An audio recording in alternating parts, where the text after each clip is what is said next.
siempre todos debemos de buscar ser vestidos de su santidad. Ser vestidos de su santidad es ser vestidos de las obras de Dios, de hacer las cosas no según nuestra perspectiva o según como nosotros creemos que debieran de ser las cosas, sino que es según como Dios dice. Eso es santidad. Santidad es apartarnos para Dios, decidir dejar de hacer las cosas como nosotros queremos o pensamos, sino que ahora le decimos a Dios: Señor, ahora voy a hacer las cosas como tú dices. El mundo las hace de una manera, pero yo he decidido apartar mi vida para hacerlas a tu manera. Y eso también es el reino de Dios, porque Él es el que manda, el rey dice y yo obedezco. Entonces, ¿cuántos de los que estamos aquí queremos hacer la voluntad de Dios? Amén, amén, amén. Dios es bueno. Vamos a abrir la Biblia, por favor, ahí en Apocalipsis, capítulo 3. Hoy estaremos terminando el mensaje a las 7 iglesias. Hoy corresponde el mensaje a la iglesia Laodicea, la cual es la última de las iglesias a las que Jesús le refiere un mensaje. Carta a la Odisea. Antes de leer, quisiera que oráramos e hiciéramos una oración pidiéndole a Dios dirección.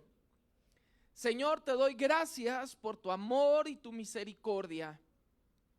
Gracias por la bondad mostrada a nuestra vida, Señor, en la cruz del Calvario.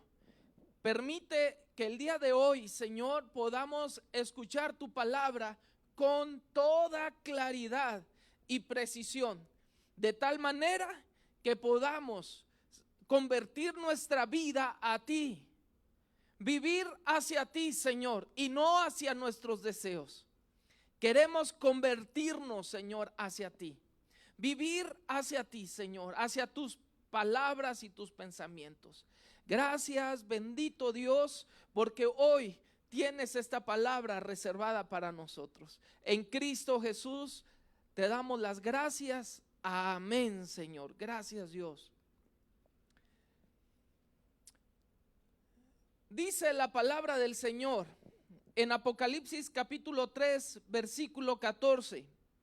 Y escribe al ángel de la iglesia Laodicea: he aquí el amén, el testigo fiel y verdadero, el principio de la creación de Dios, dice esto: yo conozco tus obras, que ni eres frío ni caliente. Ojalá fueses frío o caliente, pero por cuanto eres tibio y no frío ni caliente, te vomitaré de mi boca. Porque tú dices: yo soy rico y me he enriquecido, y de ninguna cosa tengo necesidad. Y no sabes que tú eres un desventurado, miserable, pobre, ciego y desnudo. Por tanto, yo te aconsejo que de mí compres oro refinado en fuego, para que seas rico, y vestiduras blancas para vestirte, y que no se descubra la vergüenza de tu desnudez. Y unge tus ojos con colirio, para que veas. Yo reprendo y castigo a todos los que amonesto. Sé, pues, celoso y arrepiéntete. He aquí, yo estoy a la puerta y llamo. Si alguno oye mi voz y abre la puerta, entraré a él y cenaré con él y él conmigo. Al que venciere le daré que se siente conmigo en mi trono, así como yo he vencido y me he sentado con mi Padre en su trono. El que tiene oído, oiga lo que el Espíritu dice a las iglesias. Qué palabra tan fuerte, pero también es una palabra llena de misericordia. Me gusta lo que dice ahí el versículo 19, la primera parte. Vea, dice: yo reprendo y castigo a todos los que amo. Le pregunto yo, reprender significa regañar, señalar algo que está mal hecho y decir: está mal, no lo hagas así. Le pregunto yo, ¿Dios llama la atención, sí o no? ¿Qué enseña la Biblia? Que Dios llama la atención. Dios reprende y luego dice: y castigo. Le pregunto yo a usted, ¿qué dice la Biblia respecto a si Dios castiga o no? ¿Dios castiga? Sí, castiga. En este último tiempo muchas veces se enseña que Diosito es tan bueno, como hablándole con mucho cariño, y está mal dicho decir Diosito, aunque lo diga de cariño, porque Dios no es Diosito. Dios es el Dios que hizo los cielos y la tierra. Es una falta, es una falta de respeto hacia el Señor decir Diosito. Y luego todavía lo decimos en miniatura y decimos Diosito. Y luego decimos: Dios es tan bueno que su bendición está sobre mí. Y todos decimos amén. ¿Cuántos tienen la bendición de Dios? Amén, ¿verdad? Pero nuestra manera de proceder en la tierra es completamente descuidada. Y pensamos que nuestra manera de vivir, nuestro actuar en la tierra no va a tener consecuencia alguna. Como si Dios nada más tuviera hijos berrinchudos, chiples, niños acostumbrados a hacer lo que quieren sin que reciban una amonestación del Padre.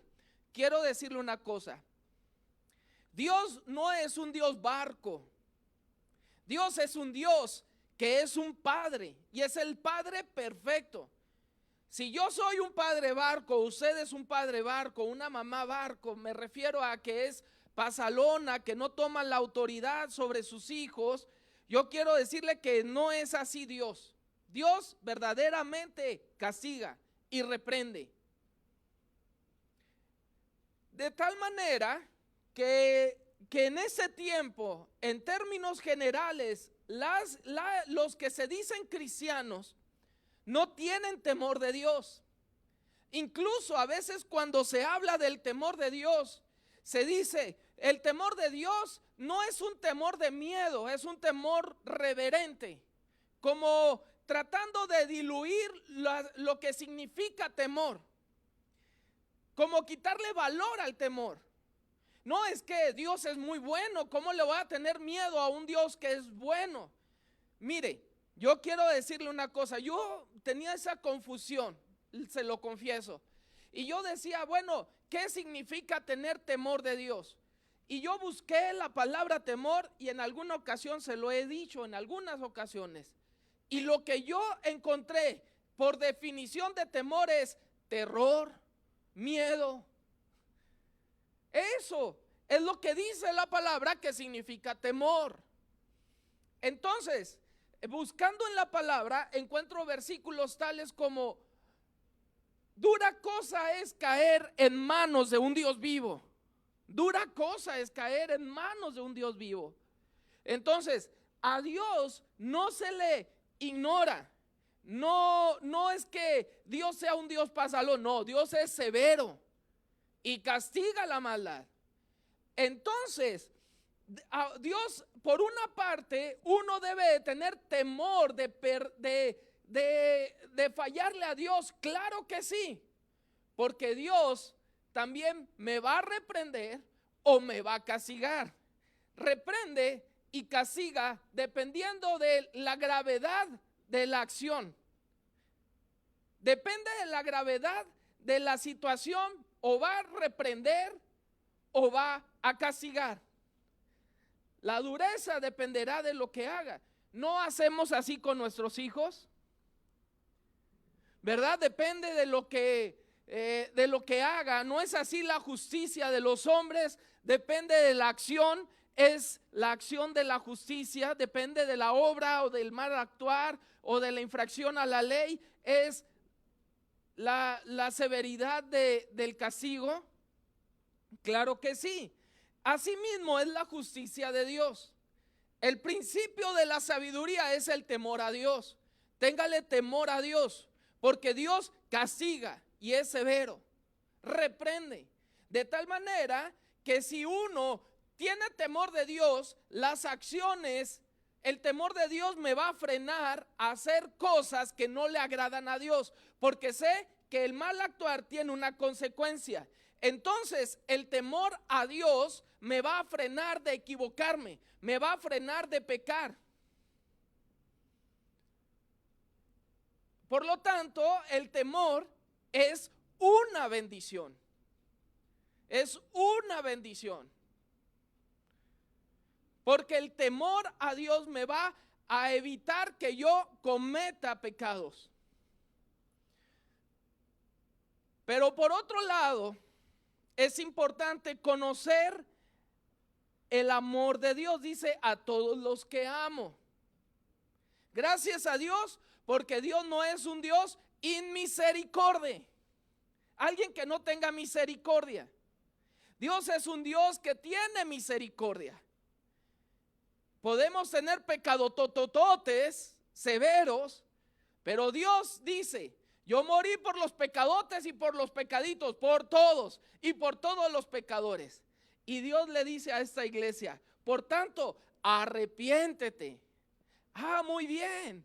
Tenemos un Dios que está dispuesto a recibir el arrepentimiento de la humanidad, de aquel que se equivocó, que cometió el error. Y Dios dice, bien, te recibo, te perdono, te limpio de todo pecado, de toda maldad.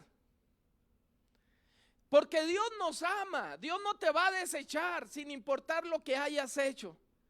Si te arrepientes verdaderamente, buscas a Dios, Dios te perdona y te dice, muy bien, hijo, aprendiste, te caíste, pero aprendiste.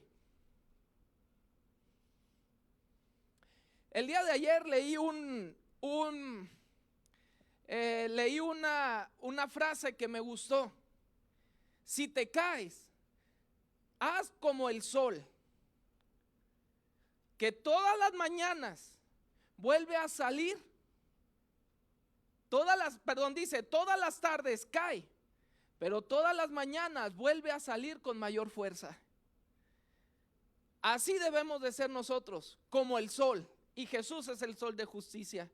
Jesús aparentemente cayó en la cruz del Calvario porque llevó nuestros pecados y bajó hasta el infierno, pero resucitó al tercer día. Si tú caíste, el Señor te dice, arrepiéntete, yo te levanto con mayor fuerza, pero arrepiéntete. Hay ocasiones que Dios nos evita las consecuencias de lo que hicimos, pero hay otras ocasiones que Dios nos perdona y nos dice, bien, te perdono, pero ahí está tu consecuencia. Nos hace pasar por el fuego. No, hay cosas que no vamos a poder evitar, pero entre más evitemos el pecado, menos cosas dolorosas pasaremos en nuestra vida. Entonces el temor a Dios es una bendición, ¿sí o no? Amén. ¿A cuántos Dios ama en este lugar? Amén. Entonces Dios, téngalo por seguro que va a reprender y va a castigarlo cuando sea así. Nadie queremos ni la reprensión ni el castigo, por eso tenemos temor de Dios. Entonces, pues vamos a portarnos bien. Y es parte del mensaje que Dios está dando a esta iglesia, a la carta a la Odisea. Quise empezar por ahí, porque en base a todo eso, Dios le está dando una palabra muy fuerte a esta iglesia. Y esta iglesia es una iglesia, le decía que históricamente en un momento en la historia existió esa iglesia en esa ciudad, la Odisea, y Dios le habló a esa iglesia. Y pasó cosas similares a las que están sucediendo en este tiempo. Las 7 iglesias se han manifestado en etapas en la vida, en la historia de la humanidad. Y se dice que en ese tiempo se está viviendo el tiempo de la Odisea. Yo me puse a pensar, qué tremendo, porque el día de hoy una de las reprensiones que Dios le da a esta iglesia dice: tú dices que eres rico. Y ahora muchos de los mensajes están enfocados hacia la riqueza, hacia la prosperidad material.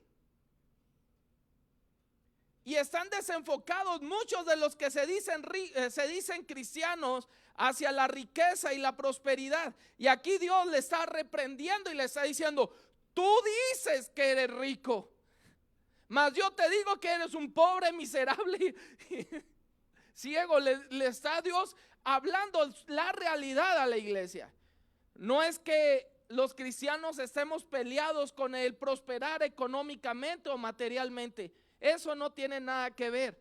El punto es de que las riquezas ocupen el lugar número uno en tu vida, o creamos que esa es la bendición de Dios principalmente. No, la bendición de Dios tiene que ver con cómo es la persona dentro, que haya el fruto del Espíritu Santo en su vida, que Dios esté transformando su corazón. Si antes era un mentiroso, ahora ya no es mentiroso. Si antes era un chismoso, ahora ya no hay. Si antes era alguien que odiaba, ahora ama. Era alguien que no servía, pues ahora es alguien que sirve. Era alguien que era ignorante, que ignoraba el dolor o disfrutaba el dolor de otros, pues ahora es alguien que cubre el dolor, que ayuda a otros para que no padezcan. Es solo una transformación que Dios hace en el corazón del ser humano. Esa iglesia, entonces en ese tiempo, me llamó la atención eso, que si nos fijamos, el temor a Dios en ese tiempo no se predica en términos generales, no se habla del temor de Dios. Y muchos cristianos no tienen temor de Dios. Si conocemos en términos generales, también muchos de los mensajes tienen que ver con el tú puedes, tú échale ganas, tú eso. La riqueza, los bienes materiales, y están enfocados en eso. Y es un mensaje que Dios le da a la iglesia, a la Odisea. Sin embargo, Cristo viene y, como lo vimos la vez pasada, el arrebatamiento de la iglesia va a ser para aquellos que se consagraron, que respondieron al 100% a la salvación que Cristo les da o nos está dando, a la oportunidad que Dios nos da. En ese tiempo se manifiestan dos tipos de iglesia: la iglesia laodicea en el sentido negativo, y la iglesia que es fiel, que es como la iglesia Filadelfia. Vea lo que dice. Vamos a ver qué podemos aprender de esta congregación. Espérenme, es que abrí diferente el mensaje. Aquí está. Ya le iba a predicar lo del domingo, lo del miércoles, pero aquí está. Bien, primero, la ciudad Laodicea se fundó en el año 261 antes de Cristo, y fue puesto este nombre, Laodicea, en honor a la esposa de Antíoco II, que fue el fundador. Esta ciudad, Laodicea, fue fundada en un valle que está junto al río Lico. O sea, está muy lico. Bueno, está fundada en ese valle, y en ese valle es un valle muy próspero, es un valle muy bien regado, es muy buena tierra, es una tierra muy fértil. Y eso, bueno, es parte de lo que provocó que esa ciudad también fuera muy próspera y fuera muy enriquecida, fuera bendecida. Además que esta ciudad estaba fundada en dos rutas comerciales, dos caminos que eran rutas comerciales imperiales en el tiempo de Roma. Entonces había mucho negocio, había mucho comercio. Una de las cosas también que es interesante y nos va a servir, un dato histórico que nos va a servir para interpretar este versículo, es que esta ciudad tenía una escuela de medicina. Y en esa escuela de medicina produjeron un ungüento con propiedades curativas para el oído. Pero también produjeron un medicamento, un colirio, unas gotitas para los ojos, para enfermedades de la vista. Entonces ese colirio se utilizaba para enfermedades de la vista. Por eso el Señor dice, ¿cómo dice del colirio? Espérame. Unge tus ojos con colirio, porque era una iglesia ciega que no estaba viendo su realidad. Veía su realidad material, veía lo material y estaba confundiendo la bendición de Dios, la verdadera bendición de Dios, con la bendición material. Y estaban ciegos hacia su condición interna, hacia adentro. Eran como los fariseos, sepulcros blanqueados, por fuera blancos, pero por dentro estaban muertos. También esa iglesia era una iglesia que no registraba persecución, al menos la Biblia no registra que tuvieran o hubieran tenido persecución. Tal vez sea por su tibieza, por su falta de ser radicales en cuanto a creer la palabra y a vivirla. Se camuflajeaban con el mundo. Esta iglesia no habla, a menos en esta porción de la palabra, que fuera una iglesia perseguida. Bien, comienza esta porción de la escritura diciendo: y escribe al ángel de la iglesia en la Odisea. He aquí el amén, el testigo fiel y verdadero. Jesús está presentando a esta iglesia y Jesús dice: he aquí el amén. Cuando nosotros decimos amén, nosotros afirmamos lo que están diciendo, la persona que es lo que está diciendo. Si yo les digo Cristo es el Señor, usted dice amén. Amén significa así sea. Entonces Jesús está diciendo: yo confirmo este mensaje, amén, así es. Aunque no les guste a la iglesia la reprensión del Señor por lo que les va a decir, Jesús les está diciendo: yo soy el amén. O sea, yo les estoy diciendo que esto es cierto. Por duro que te parezca, así es. Y así es el Señor con el mensaje. Dios no dora la píldora. Dios es el rey y Él con su autoridad, Él siempre le va a decir a la iglesia la verdad, lo que es. Por eso es muy peligroso andar de iglesia en iglesia buscando un mensaje que se acomode. Porque si vas a encontrar a alguien que te diga: no pasa nada, sí lo vas a encontrar. Busca un lugar donde te hablen la verdad, donde yo prefiero que Dios me dé una colorida que 1000 descoloridas. Que Dios me hable claro, preciso. Que me hable con un amén, con un mensaje que se confirma con la escritura. El testigo fiel, Jesús es el testigo fiel. ¿Por qué razón? Porque Él está en el lugar de los hechos. Dice al principio de Apocalipsis, dice al principio del mensaje a las iglesias, dice que Él está entre los candeleros de oro. O sea, Él está viendo, a Él le consta. Es el testigo fiel. ¿Por qué? Porque Él ve todo. Verdadero, porque Él es la esencia de la verdad. Él mismo es la verdad. No hay otra verdad sino Jesús. Jesucristo es el camino, la verdad y la vida. Entonces Jesús siempre va a hablar la verdad y va a decir lo que a Él le consta, por eso es fiel. Y va a decir amén, lo confirmo lo que estoy diciendo. O sea, vea la certeza de este mensaje. Les está queriendo decir a esta iglesia: por más que tú te sientas rica y no veas lo que tú no ves, yo estoy diciendo que esto es así. Y luego dice el principio de la creación de Dios, dice eso. El principio de la creación, también ahí no hay que confundir con lo que dicen los testigos de Jehová o lo que dicen los mormones, que Jesús fue la primer creación de Dios. Jesús no es la primer creación de Dios o del Padre. Jesús es Dios y siempre ha existido, tiene eternidad pasada también.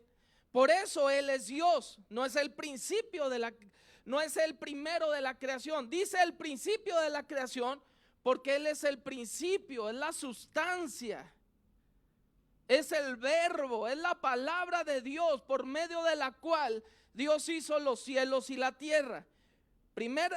Colosenses capítulo 1, versículo 15, dice de la siguiente manera, para dar respaldo a lo que le estoy diciendo. Él es la imagen del Dios invisible,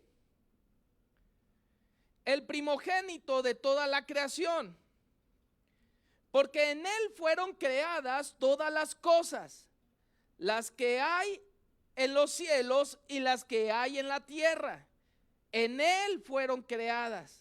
Él fue el vehículo para crearlas, visibles e invisibles, sean tronos, sean dominios, sean principados, sean potestades. Todo fue creado por medio de Él y para Él. Y Él es antes de todas las cosas. Él es antes de todas las cosas. O sea, Él ya existía antes de todas las cosas. Y todas las cosas en Él subsisten. Él es la cabeza del cuerpo, que es la iglesia. O sea, está hablando de Cristo. El que es el principio, y lo dice, el primogénito entre los muertos, para que en todo tenga preeminencia. Por cuanto agradó al Padre que en Él habitase toda plenitud. Juan capítulo 1, versículo 1, Evangelio de Juan, capítulo 1, versículo 1 dice: en el principio era el verbo, o sea, la palabra. Por la palabra de Dios fueron hechas todas las cosas, dijo Dios, y fue la luz, ¿verdad? Lo dice, en el principio era el verbo, o sea, Cristo, y el verbo era con Dios, y el verbo era Dios. En la versión de los testigos de Jehová, que es una versión todavía mucho más reciente, ellos le modificaron y le pusieron, y el verbo era un Dios.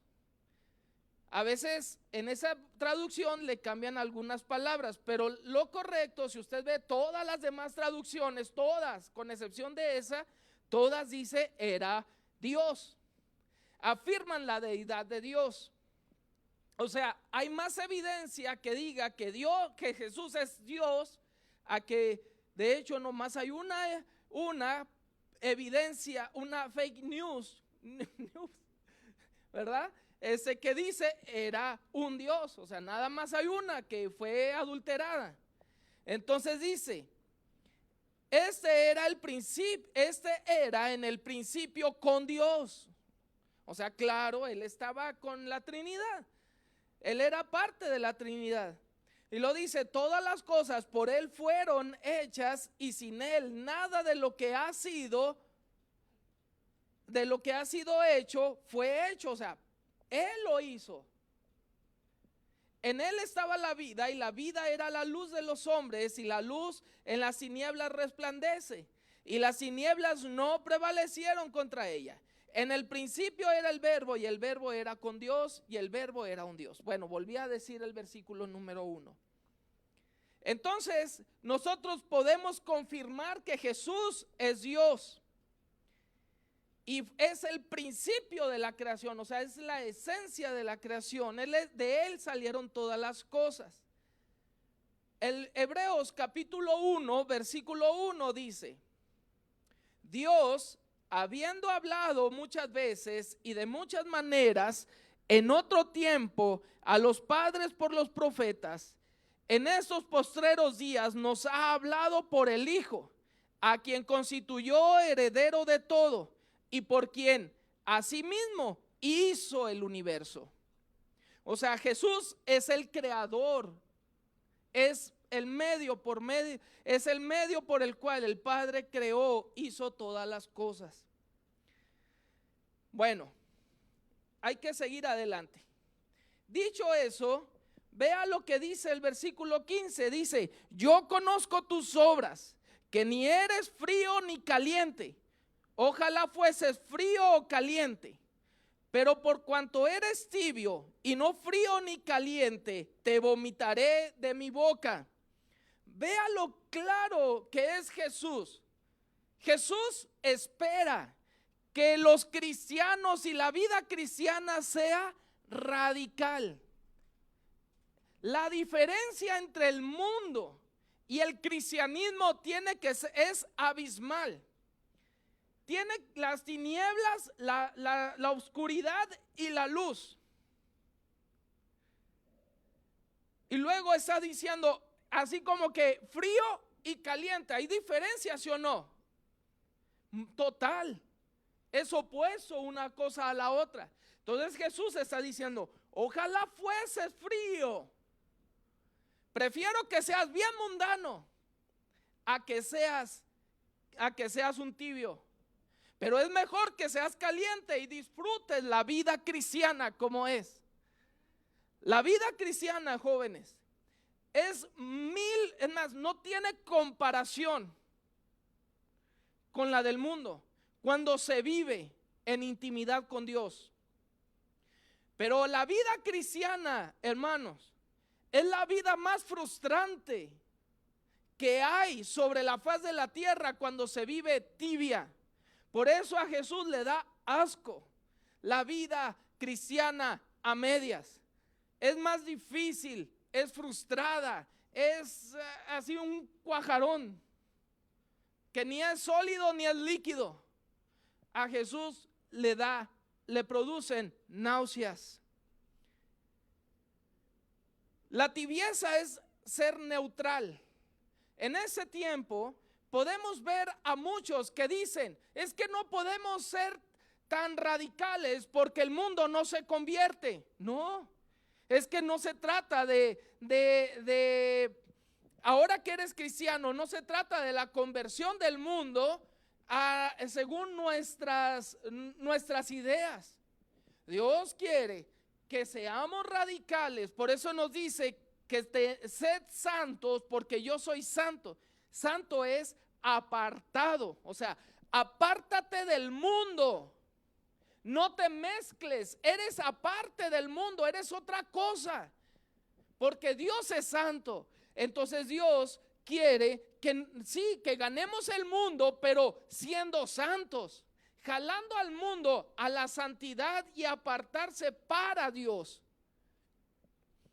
Hay ocasiones que muchos quieren ser evangelistas haciéndose como el mundo, pareciéndose como el mundo, hablando como el mundo, cumpliendo con los estándares del mundo, y Dios dice: eso es tibieza y eso me producen náuseas. Así no es. Hay una trampa que yo he escuchado que dicen: no seas religioso, no seas tan religioso. Es que no es que seas religioso. Tú puedes ser religioso ortodoxo y puedes ser un religioso liberal. Puede ser un fariseo ortodoxo, puede ser un fariseo liberal. Los fariseos creían que tenían una relación con Dios porque eran cuadrados y porque eran amargados. Pero digo un fariseo religioso por mencionar o mencionar un corazón con una persona que con labios confiesa a Dios, pero su corazón está lejos de él. Hay personas que son tan liberales, y que su corazón está lejos de Dios porque está en los bienes materiales, está en el sexo, su corazón está en muchas otras cosas menos en Dios. Pero con su boca confiesa a Dios: soy cristiano, recibe a Cristo. Y el mundo no se quiere convertir porque dice: ¿para qué si eres igual que yo? No hay diferencia de vida. Tenemos un Dios vivo. Nuestro Dios resucitó y venció la muerte.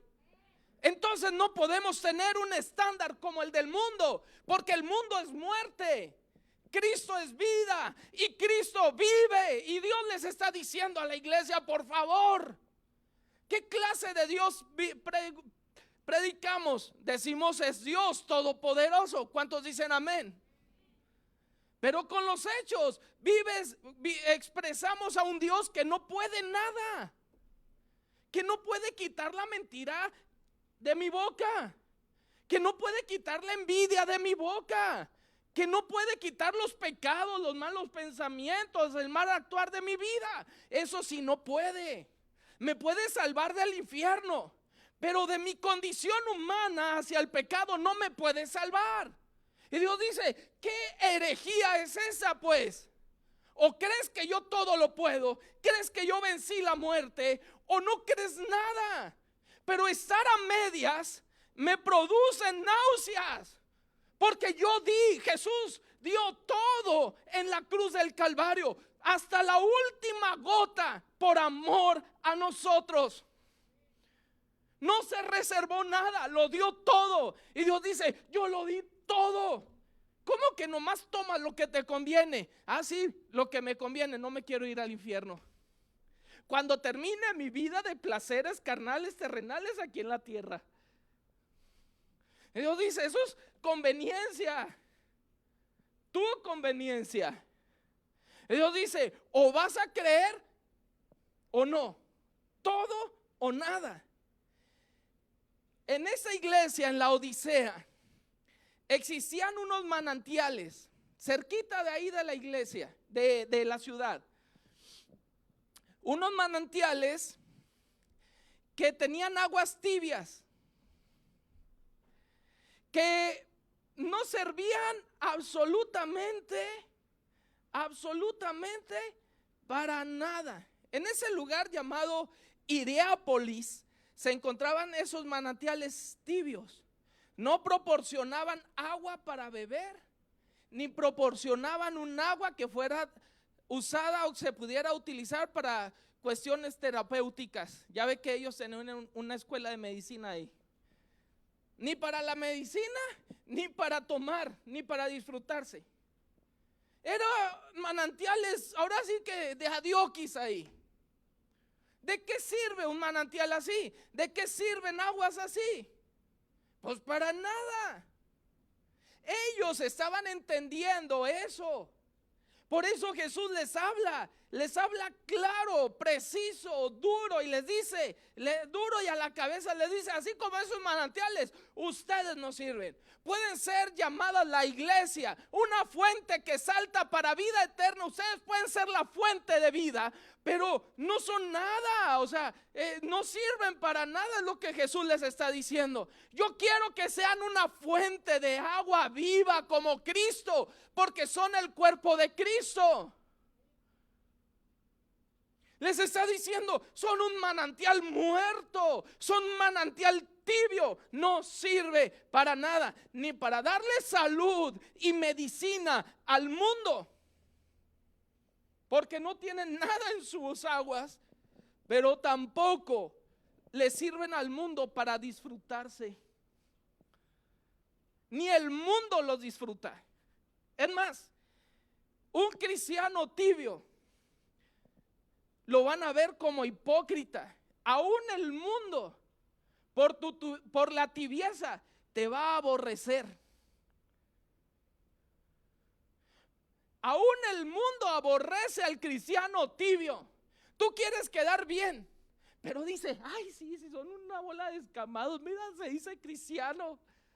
Mira, y ahí anda como cabrita loca.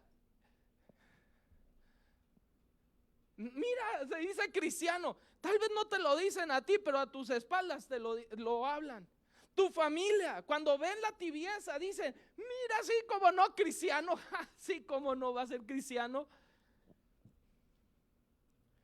Porque aún el mundo espera en la iglesia, que la iglesia sea el manantial en el cual van a encontrar medicina para su vida. Y Jesús les está diciendo: no, hombre, así no es. Santiago 4:10. Vea lo que dice la palabra. Cómo la misma Biblia confirma el mensaje de Jesús dado a la iglesia Laodicea. Santiago 4:10 dice: oh almas adúlteras. ¿Qué es un medicamento adulterado? Un medicamento adulterado es contaminado, es tibio, ni frío ni caliente, es algo que está contaminado. Dice: ¿no sabéis que la amistad del mundo es enemistad contra Dios? Cualquiera pues que quiera ser amigo del mundo se constituye enemigo de Dios. ¿O pensáis que la Escritura dice en vano: el Espíritu que Él ha hecho morar en vosotros os anhela celosamente? A ver, dice la Biblia que los cristianos somos templo del Espíritu Santo. Mi cuerpo es templo del Espíritu Santo. Si yo llevaría mi cuerpo, si el Espíritu Santo está aquí adentro, a donde quiera que yo voy, llevo al Espíritu de Dios. Ahora imagínense que un joven lleva al Espíritu Santo a un motel para fornicar con una compañerita de la escuela. ¿Qué ofensa es para el Espíritu Santo? O yo llevo al Espíritu Santo y luego por mi boca salen palabras de maldición. ¡Qué ofensa para el Espíritu Santo! ¿Que no tenemos temor de Dios? ¿Que Dios no nos puede quitar la vida, fulminar en cualquier instante? ¿Dónde está el temor de Dios? ¿Que no sabemos que nuestros hermanos en la iglesia son templo del Espíritu Santo? ¿Y por qué hay veces hay personas que pudieran hablar algo en contra de otro hermano? Porque hay personas que quieren hacer daño, porque hay personas que dividen, que pelean, que en lugar de bendecir, en lugar de ayudar, si hay un hermano que pecó, ¿por qué no ayudarlo a restaurar? No, a veces nos convertimos en los jueces y los verdugos. Y Dios dice: así no es. Para eso no te salvé. Versículo 6. El Espíritu Santo, versículo 5 dice: nos anhela celosamente. Nos dice, es como algo así como aquellos que estamos casados. ¿Qué te parecería que tu esposa llegara un día a tu casa y te dijera: ¿sabes qué? Fulanito de tal me invitó a tomar un café, voy a ir a tomar un café. Mira, fulanita de tal me dio un ramo de rosas, fulanito de tal me dio un ramo de rosas y me invitó el martes a tomar un café. Pero un marido medio que le falta una tuerca, le dice: ay, qué padre, mira, dame las flores, vamos a ponerla en la mesa. Y es más, yo te llevo al café y te recojo en el motel. Qué fuerte, ¿no? Qué duro. Bueno, cuando nosotros la iglesia somos la novia de Cristo, la esposa del Cordero. Cuando nosotros hacemos ojitos al mundo, le está haciendo ojitos a alguien que no es un marido. Y cuando obedecemos a Satanás, al espíritu del mundo, y nos involucramos con ellos, es como ponerle el cuerno al marido, Cristo. Por eso dice: os anhela celosamente. Yo creo, yo me volvería loco, ¿verdad? Iría a golpear a la persona que se atreva a hacer eso. ¿Qué haría usted si eso sucediera? No, hombre, pues ¿qué haría Dios? No provoquemos a celos a Dios.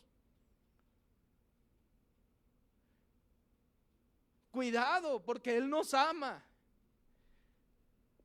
Versículo 6, Él da mayor gracia. Pero esto dice, Dios resiste a los soberbios y da gracia a los humildes. Y luego, ¿qué está diciendo? Someteos pues a Dios y resistid al diablo y huirá de vosotros. ¿Qué dice? Someteos, obedezcan la palabra. Obedezcan la palabra. ¿Qué espera Dios de un cristiano? Que conozca la Biblia primero, porque si no, ¿a qué te vas a someter? A estudiar la Biblia, ¿no? Porque si me quiero someter a su palabra y la ignoro, pues ¿a qué me estoy sometiendo? Entonces la iglesia no puede ser ignorante de esta palabra, la tiene que leer. Este es su libro de texto. Si usted se fija, mire, hago mis anotaciones, subrayo y le pongo, porque es mi libro de texto. No me va a caer un rayo si lo subrayo. Es más, Dios eso quiere. Le va a caer un rayo si no la estudia. Por decir algo, ¿no? Dice, someteos pues a Dios, resistid al diablo y huirá de vosotros. Acercaos a Dios. ¿Qué dice? ¿Acercaos o alejaos? Acercaos. Acercarme a Dios. ¿Cómo me acerco a Dios? Orando. Orar, mi vida devocional. ¿Dónde está la vida devocional? ¿Usted todos los días ora? Ah, no, pero le hacemos caso al enemigo. No pasa nada. Le hacemos caso al enemigo. Ay, ¿para qué ser tan religioso? No se trata de cómo te aprecian los demás, sino de lo que dice Dios, que me tengo que acercar a Él, orar, platicar con Él, pedir la llenura del Espíritu Santo, tener devocional con Él, orar, leer la palabra, estudiar. Y se acercará a vosotros. Vea, dice que Dios se va a acercar, o dice que te tienes que ganar el que Dios se acerque. No, lo único que tienes que hacer es intentarlo, acercarte a Dios, orar, empieza a orar. Alguien me dijo, ¿cómo empiezo a acercarme a Dios? Pues así, acércate. Pero ¿cómo le hago para que Dios me escuche? Pues aquí dice que te acerques a Él y Él se va a acercar a ti. Nomás comienza a orar. Y lo dice, pecadores, que les caiga un rayo. Así dice. No, fea la oportunidad de Dios. En la palabra dice, pecadores, limpiar las manos. O sea, está diciendo, límpiense, vayan a Dios y Él se va a acercar. O dice, acérquense a Dios ya cuando sean santos y entonces Él se va a acercar. Acérquense a Dios cuando cumplan las expectativas de Dios. ¿Dice eso? No, dice, acércate a Dios y Él se va a acercar a ti. Y entonces dice, pecadores, límpiate las manos. ¿Cómo te limpias? Arrepiéntete de tus pecados y Dios te limpia. Y vosotros los de doble ánimo, purificad vuestros corazones. Afligíos y lamentad y llorar. Llorar. O sea, aflige tu alma. Eso es arrepentimiento. Laméntate por haber pecado. Lamenta tu vida sin Dios. Laméntala. Pero a veces en lugar de lamentar nuestra vida pasada, la anhelamos y no la queremos soltar. Y está diciendo, lamentad. Llora. Y vuestra risa, ¿qué dice? Se convertirá en lloro y vuestro gozo en tristeza. Humillaos delante de Dios y Él os exaltará. Ahora vamos a seguir. Dice versículo 17. Ahí en la columna vertebral del versículo de esta palabra, de esta predicación. Apocalipsis capítulo 3 versículo 17. Dice, porque tú dices, yo soy rico y me he enriquecido y de ninguna cosa tengo necesidad. Y no sabes que tú eres un desventurado, miserable, pobre, ciego y desnudo. Esta era una iglesia, era una congregación cristiana que comenzó bien, porque todas las congregaciones comenzamos bien. El punto no es cómo comienzas, el punto es no dejar de ser los que éramos, o sea, en Cristo Jesús. No dejar de buscar a Dios, no dejar de priorizar la palabra de Dios. No dejar a Cristo como Señor de la congregación, como Señor de la vida de cada uno de nosotros.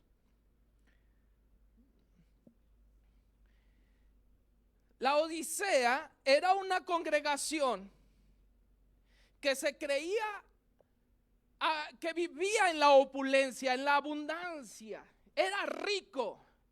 Era una iglesia vanagloriosa.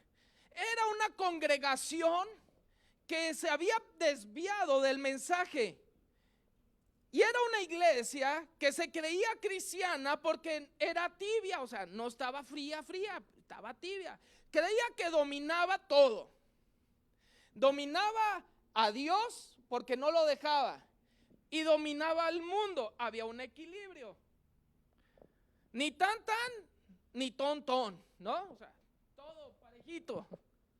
Aquí estaba parejito. Había un equilibrio con el que Dios estaba en desacuerdo, en el que Dios estaba de desacuerdo. Sí, a veces pudiera alguno entre nosotros decir, es que cómo Dios me ama y cómo me ha bendecido. Porque saca su cartera y a lo mejor en la cartera tiene muchos billetes. Y en su cuenta de banco podemos tener muchos billetes.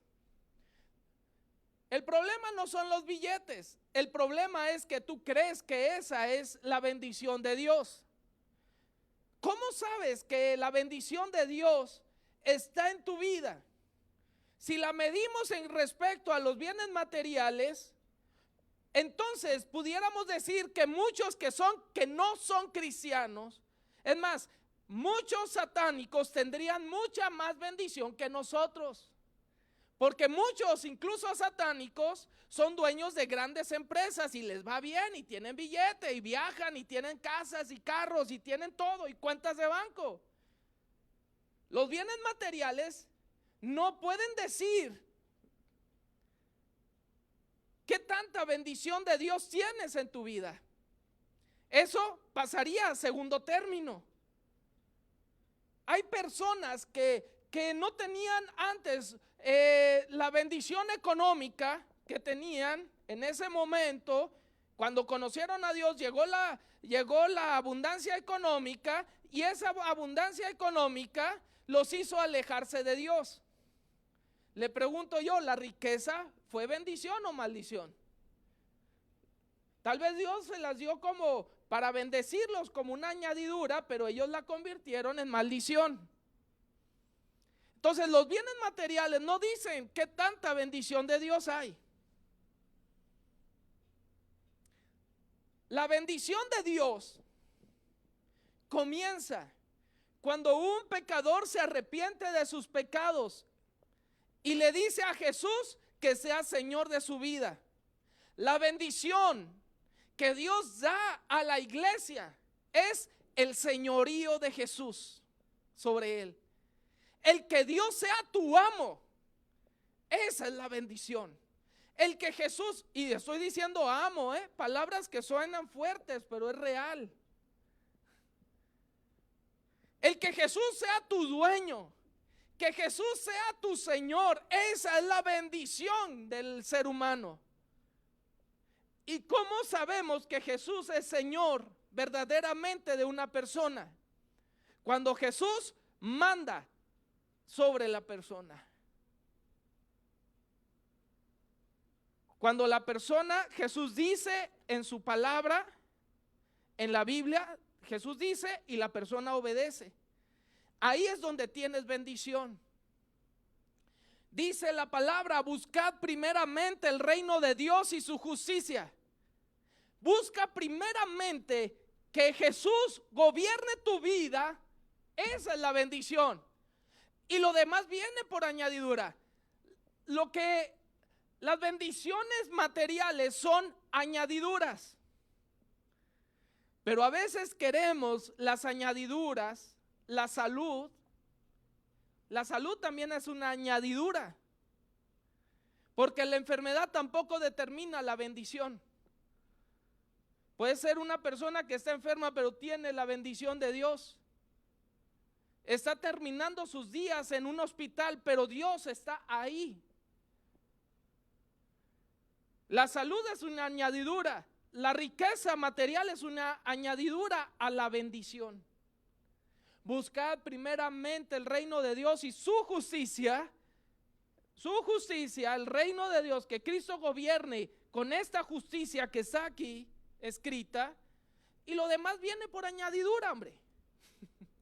Lo secundario, lo menos importante va a venir a tu vida. Obedece esta palabra primero.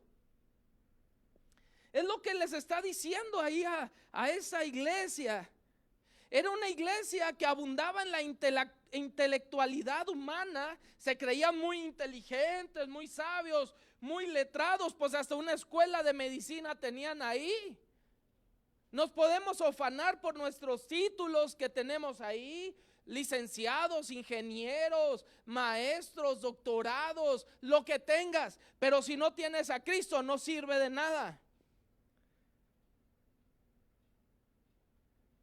Una inteligencia humana, terrenal, no sirve de nada. No siempre un hombre inteligente humanamente tiene la razón, no siempre. Pero aquel que tiene la inteligencia y sabiduría de Dios, que es sobrenatural, la que Dios da, se llama revelación, esa persona no se va a equivocar porque es sabiduría de Dios. Lo menos sabio de Dios es lo más sabio. Lo menos sabio de Dios es lo más sabio de los hombres. O sea, lo más sabio de los hombres es lo menos sabio de Dios. Así es correcto. Nos ufanamos porque yo sé mucho, yo conozco, para todo tenemos opinión y para todo tenemos la solución. Pero Dios dice que no sabes que eres un desventurado, miserable, pobre, ciego, desnudo. Es que tengo muchos carros, tengo muchas casas, tengo mucho eso. Y Dios dice, pero no sabes que eres un desventurado, miserable, pobre, ciego y desnudo. Pero como iglesia tenemos un gran edificio, somos ricos, bendecidos. No tengo nada con los grandes edificios, Dios nos dé un edificio grande un día, pero no siendo tibios, sino porque somos verdaderamente convertidos a Dios.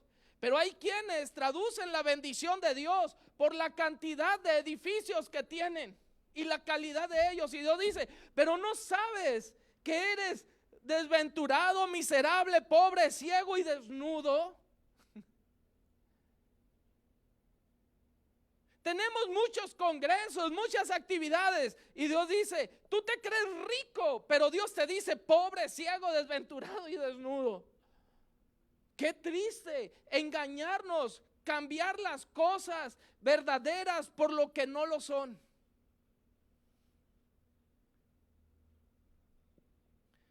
Cordero y león, Dios está estableciendo bases en esta congregación, y esa es una base. No dejemos a Dios, no podemos dejarlo verdadero por aquello que simplemente es un espejismo.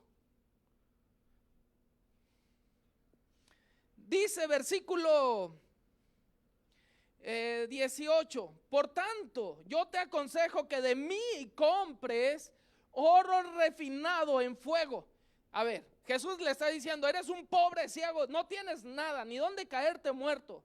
Les está diciendo, pero yo te recomiendo que de mí compres oro refinado. O sea, ¿cómo van a comprar si no saben, si no tienen? Porque Dios dice, yo sé que tú no tienes nada, pero si vienes arrepentido y pides misericordia, yo estoy dispuesto que aquello que no podías comprar, yo te lo puedo dar. Aquello que a lo que no podías lograr, yo te lo doy. ¿Qué necesitas? Te dice Dios. Necesito pensamientos nuevos porque están reprobados, son negros. Es pura basura lo que hay aquí. Y aquí también, y acá también, y todo, acá, todo. necesito que me cambies. Sí, yo sé que no podías cambiar por ti solo. Yo sé que no tienes dinero porque estás desnudo, no tienes nada, pero has recurrido a quien te lo puede dar todo. Nosotros como hombres no podemos comprar absolutamente nada, pero Dios tiene para darte lo mejor, oro refinado en fuego, lo mejor. La mejor vida te la quiere dar a la iglesia. Dios nos quiere dar una vida sublime, sobrenatural. Es lo que les está diciendo. Tú quieres vivir como un mendigo, como una persona tibia que produce náuseas. Pero yo quiero darte a ti una vida que vale más que el oro refinado.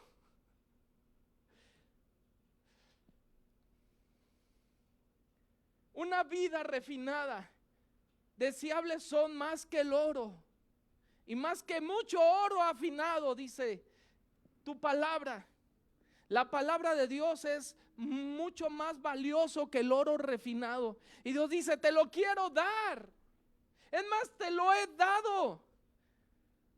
¿No sabes el honor que tienes al tener una Biblia en tu casa? El privilegio. Y muchos la ignoran y la dejan en el librero. Y Dios dice, la Biblia no es un adorno, ni es un desodorante. La Biblia es un libro que se lee.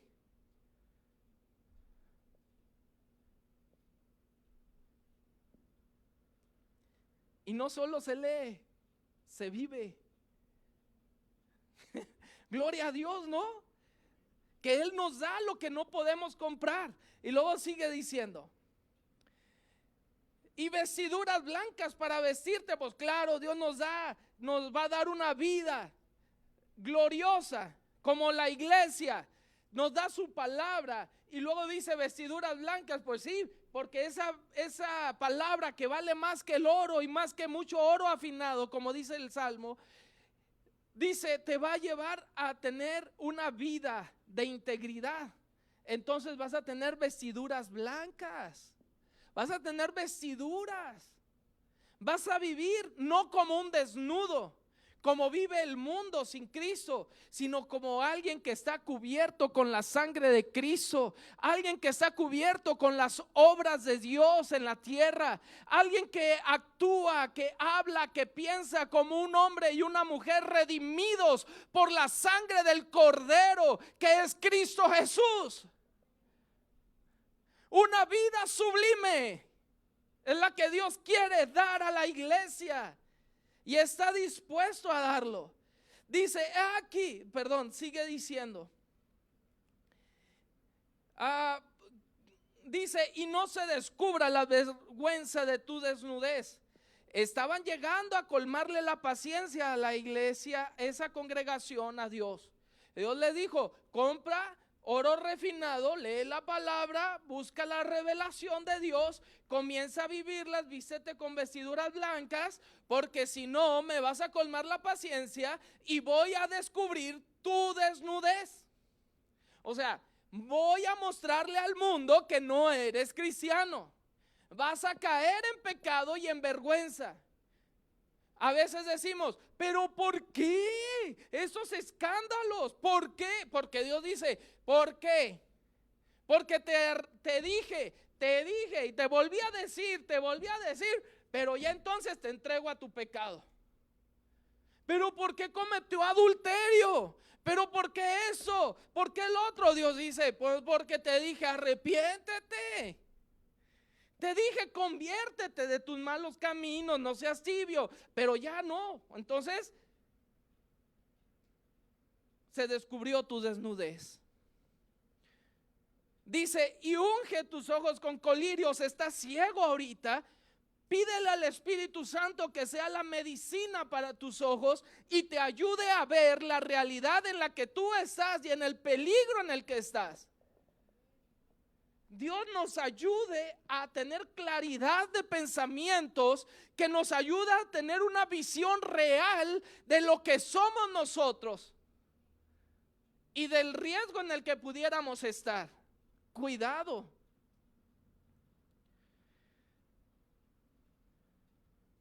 Dice, vea el versículo 19, cuánto ama a Dios. Dice, yo reprendo y castigo a todos los que amo. Sé pues celoso y arrepiéntete. Está llamando al arrepentimiento. No está pateando a una iglesia infiel, una iglesia tibia. No le está diciendo, ya quítate, hazte para un lado, ya no tienes oportunidad. ¿Qué le está diciendo Dios? A pesar que eres tibio, te digo que te arrepientas, tienes oportunidad. Y está diciendo, te doy oportunidad. Sé pues celoso y arrepiéntete.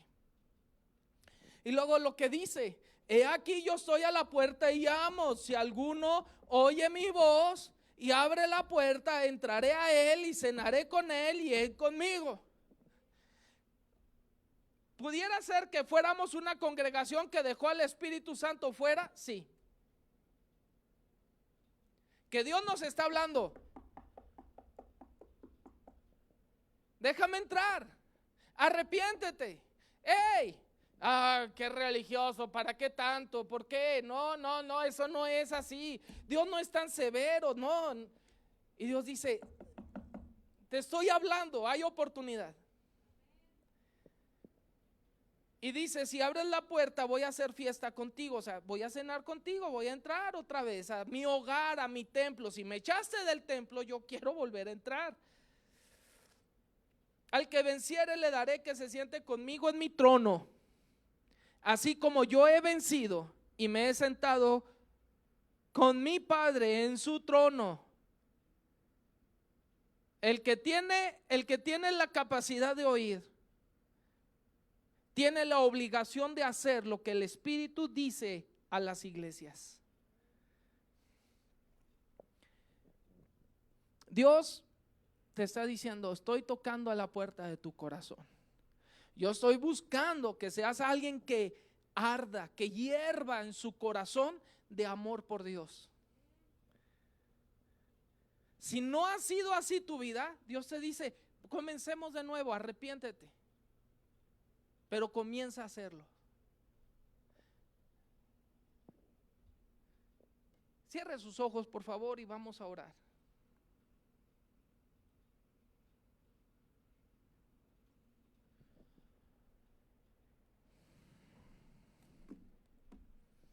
Señor, agradecemos tu bondad y misericordia.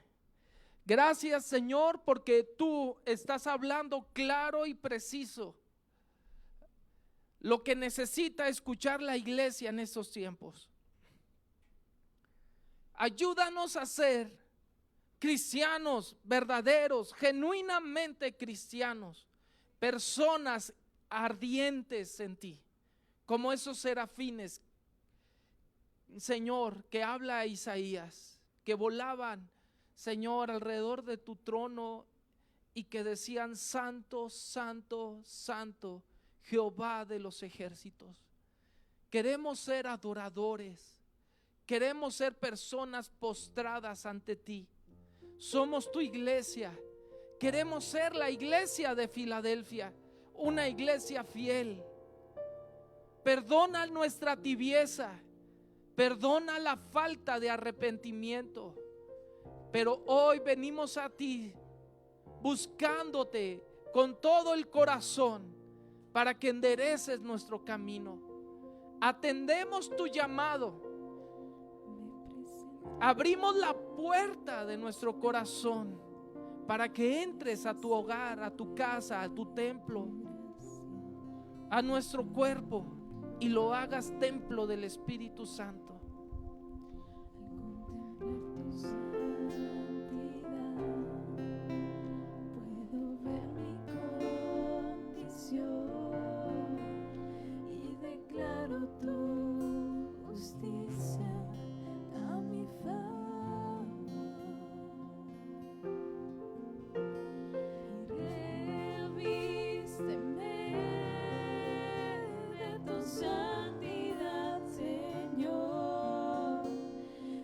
Justicia y verdad, revísteme.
Póngase de pie.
Todo está a nuestro alcance.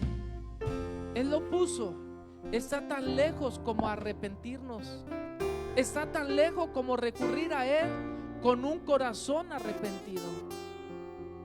Y Él te va a recibir con un abrazo porque Él te ama.